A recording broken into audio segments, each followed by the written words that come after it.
culture is turning kids against art games. My game Everything Is Going to Be Okay was included in Double Fine's Day of the Devs. Yay! I'm happy to get publicity for my game, and Double Fine's public event for indie developers in San Francisco looked like a great place for that.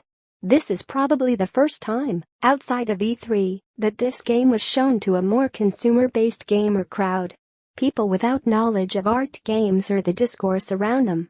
Basically, people expecting games, with goals and magic circles, and in some way or another keeping up with the standards of game design.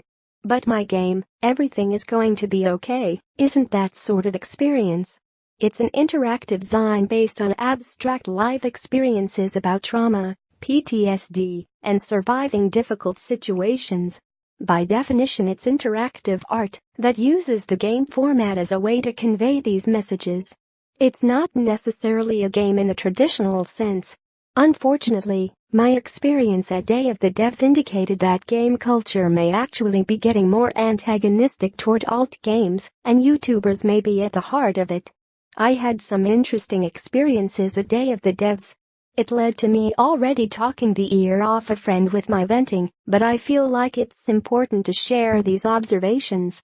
When people ask me how it went, I don't like being critical of an event because I know how much work one involves, but I've been very transparent about how it was like working on this game, so I'll keep doing that. The transparency is important to me because I want other creators that set out to make this stuff to be ready for this. It might not happen to you, it might be bad luck on my part, but just know it happens. I would hate to see people leaving alt games because they had bad experiences, so they decided not to make games anymore. There is a place for our games. We have a right to be here. We just have to work hard on also carving out the space and understanding for them. Before sharing more, I want to make clear that I'm not at all dissing Double Fine. I don't want to be critical about this event. I love them. I loved the event. It was an honor to be there, but maybe, in retrospect, not that good of a thing for someone like me, and the type of game this is. The morning crowd was pretty awesome, press crowd. When the doors opened, the place got crowded really fast. People either really loved my game or didn't get it, which is expected. Around 2 in the afternoon, when people started to bring their kids, usually teens, things started to get kinda hostile. They were pretty rude, and it got kinda unbearable, so I had to leave the area. I stopped hanging around the booth after that. I mean, I get it. The game doesn't belong. I occasionally came to make sure they didn't delete the game from the operating system of the show PC. It wasn't all like this, but it was enough to be hard. I point this out because the rude stuff was totally in line with how streamers and popular YouTubers talk about these games. What the fuck is this? What the hell? Weird ass game. Lol acid. Haha, who the hell would make this? You know, the default slew of mockery. This came mostly from younger people. It hit me how much influence streamers and YouTubers have on public opinion of these games, and this is really becoming a problem. I mean, I know it was before, but damn. We should start talking about this, and some constructive criticism should exist toward how streamers talk about these games.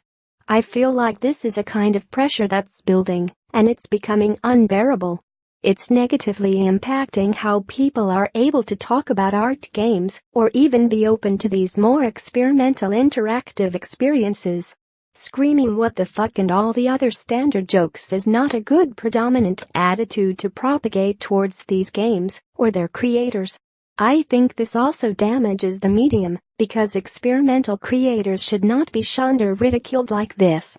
We have a right to be here too. A lot of thought goes into making these games the way they are. A lot of thought also goes into making them different.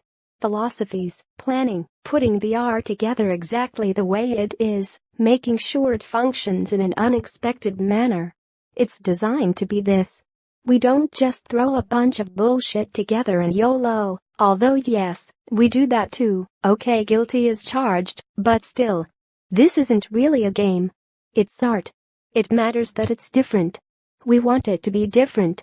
The popular dialogue around these games centers pretty much on the basis that they shouldn't exist, and if they do they exist to be laughed at. Streaming kinda comes off as a publicly shaming them. It's not constructive at all. My feeling about this event and showing something that's what the hell is this, who would make this, lol.